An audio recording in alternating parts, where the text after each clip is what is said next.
परम पूज्य विद्या भास्कर जगत गुरु स्वामी वासुदेवाचार्य जी महाराज के ऑफिशियल यूट्यूब चैनल को सब्सक्राइब करें। जय श्रीमन नारायण। इसलिए वैष्णव को कुछ न मारण मोहन वशीकरण स्तंभन उच्चाटन कुछ करने की जरूरतें नहीं पड़ती है। सब काम अपने आप उसका होता रहता है, क्योंकि सर्वम विष्णुमयम जगत। वैष्णव अगर अपने ढंग से रहता है तो कोई कितना भी मारण मोहन वशीकरण स्तंभन उच्चाटन विद्वेषण करना चाहे तो उसके ऊपर सफल नहीं हो सकता है। यह होना चाहिए। यही अनुसंधान श्री वैष्णवानाम धनम, भागवत महापुराण के लिए श्री वैष्णवानाम प्रियम। और वो वैष्णव कहां, वो आचार्य, वो ऋषि, वो आलवार षटकोप सूरी का ही तो वर्णन कर रहे हैं। ताम्रपर्णी नदी यत्र कृतमाला पयस्विनी कावेरी च महापुण्या प्रतीची च महानदी। कोरे स्वामी जी का, कुलशेखर स्वामी जी का, षटकोप स्वामी जी का, ये सब लोग जिन जिन नदियों के किनारे अवतार लिए उन्हीं नदियों का तो नाम लेकर के कह रहे हैं कि इन नदियों के किनारे कलयुग में ऐसे वैष्णव होंगे। कलौ खलु भविष्यन्ति नारायण परायणाः। कलयुग में नारायण परायण होंगे। ताम्रपर्णी नदी यत्र, जहाँ ताम्रपर्णी नदी है, जहाँ पर भगवान की चरण पादुका के अवतार श्री षटकोप सूरी का जन्म हुआ, षटकोप स्वामी का अनुभव करो। हमारे आलवारों आचार्यों का वर्णन, और वही परंपरा चरण पादुका के अवतार श्री षटकोप सूरी।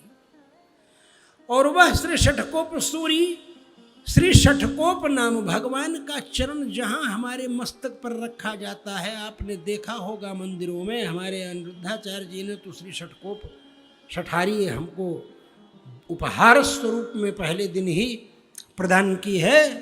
वो कलात्मकता दक्षिण भारत वाली उसमें भले नहीं है श्री शठारी में, और श्री उसके बीच में एक श्री षटकोप स्वामी जी की मूर्ति भी होती है जो पीछे नट बोल्ट से सेट होते। मेरी शठारी में मैं आपको दर्शन कराऊंगा। साथ में उस दिन आप आए ना, माला पहनाने लगे भगवान को, श्री शठारी देखा है ना, तो वो श्री षटकोप सूरी। भगवान की चरण पादुका को हम श्री षटकोप कहते हैं, और षटकोप स्वामी जी की चरण पादुका को श्री रामानुज कहते हैं, और श्री रामानुज स्वामी जी की चरण पादुका को हम श्री दाशरथी कहते हैं। प्रदेहि में दाशरथिम रामानुज दयानिधि। समझे? रामानुजम प्रदेहि तुम षटकोप मुनीश्वर। हे षटकोप स्वामी जी, मुझे रामानुज दीजिए, माने अपनी चरण पादुका दीजिए। ऐसा अनुसंधान है। चरण का ही तो सब खेल है। यही है तिलक, चरण आकृति लगाना, विष्णु पादाकृति। 2 अंगुल या 3 अंगुल छोड़ना, या मोटा फंडा ये है कि जितना ये मोटा हो उतना सिरी के इधर भी और सिरी के उधर भी छूटे तो भी ठीक है, चलेगा।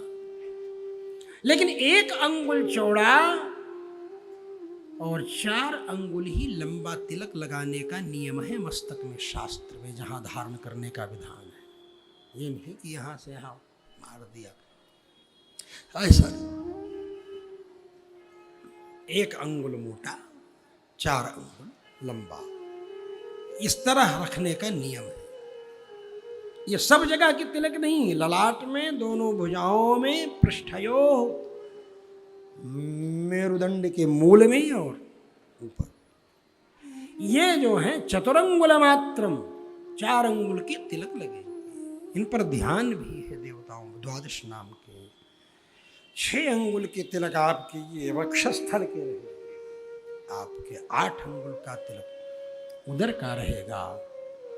सबका विधान है शास्त्र में, और उस विधान का वर्णन क्या लिखा है कि अगर पासा और सिरी ये मस्तक में आपने लगाया है और छिद्र नहीं है, बीच में जगह नहीं छोड़ी है, आपने अच्छिद्र किया है, तो अच्छिद्रम ऊर्ध्वपुंड्रम तु यह करोति विमूढ़धीहि तेन वै विधृतः सम्यक् श्वानपादो न संशयः। विष्णुपाद नहीं, श्वानपाद। कुत्ते का पैर धारण कर रखा है, यहां तक बताया गया है।